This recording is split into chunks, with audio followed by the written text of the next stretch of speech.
Hello दोस्तों, इस प्यार को क्या नाम दूँ कि आने वाले अपकमिंग एपिसोड में आपको दिखाया जाएगा। आस्था और श्लोक जो होते हैं वो अपने आई बाबा से मिलने के लिए जाते हैं, जहाँ पर इनके आई बाबा जो होते हैं वो कहते हैं कि बेटा कंगना खोलने की रस्म जो है वो आपको यहीं पर करनी होगी। आस्था से और श्लोक से कहते हैं कि आप दोनों को एक दूसरे का कंगना जो है वो खोलना होगा और ध्यान रहे कि कंगना एक ही हाथ से खोलना है। आस्था जो होती है वो कहती है कि ठीक है आई। आस्था श्लोक का कंगना खोलने लग जाती है कि तभी वो तुरंत से खोल देती है।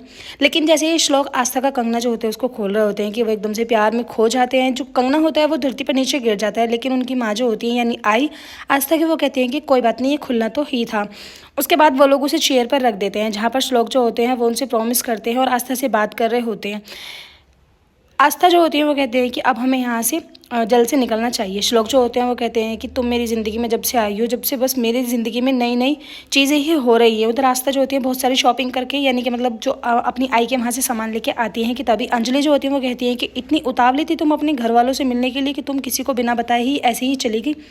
वो कहती है कि नहीं, मैं किसी को बिना बताए नहीं गई थी, बल्कि मैं तो श्लोक के साथ ही गई थी। वो कहती है कि सबसे पहले तो आप ये जान लो कि घर में हमारे घर में मतलब जो पति होते हैं उनके नाम नहीं लिए जाते, या तो उनको साहब कहा जाता है या उनको वो कहा जाता है।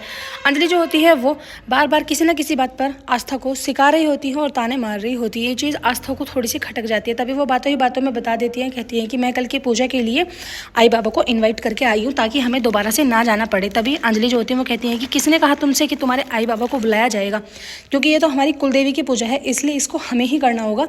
तुम उन्हें फ़ोन करके अभी मना करो। आस्था जो होती है वो कहती है कि अब मैं आई बाबा को मना करूँगी तो मेरी बेइज्जती हो जाएगी, ऐसे कितना बुरा लगेगा। लेकिन अंजलि के कहने पर जो आस्था होती है वो अपने घर वालों को आई बाबा को फ़ोन करके मना कर देती है। कहती है कि सिर्फ परिवार वालों की पूजा थी, मुझे पता नहीं था, और वो उन्हें पूजा में आने से मना कर देती है।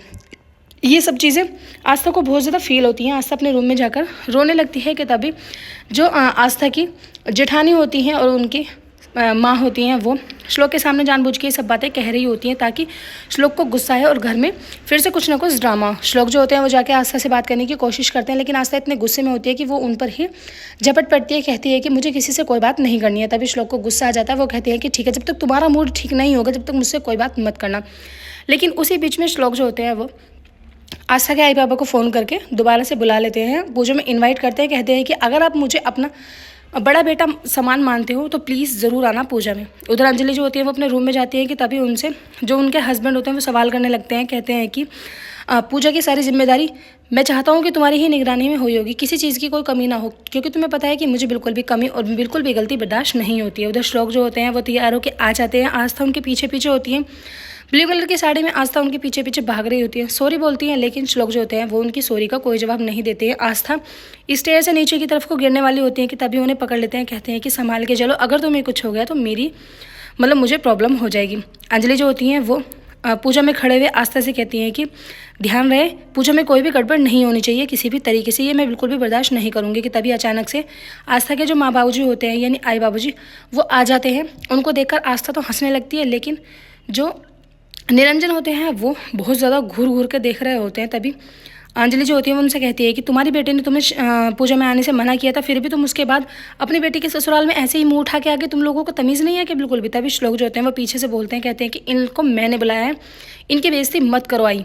उसके बाद जो श्लोक के बाबू जो होते हैं वो कहते हैं कि हाँ अंजलि छोड़ो, अगर श्लोक में बुलाया है समझो मैंने बुलाया है। उसके बाद सभी लोग जो होते हैं वो पूजा में बैठ जाते हैं। आस्था श्लोक के साथ पूजा में बैठ जाती है, जहाँ पर पंडित जी जो होते हैं वो कहते हैं कि ये जोड़े से ही पूजा होगी। उसके बाद इन दोनों को एक पटका उठाया जाता है, जो कि आस्था होती हैं वो श्लोक से वहीं पर पूजा में उनका हाथ पकड़ लेती हैं और फिर उनको आई लव यू बोलती हैं। उनका ध्यान पूजा में कम और श्लोक को मनाने में ज़्यादा होता है।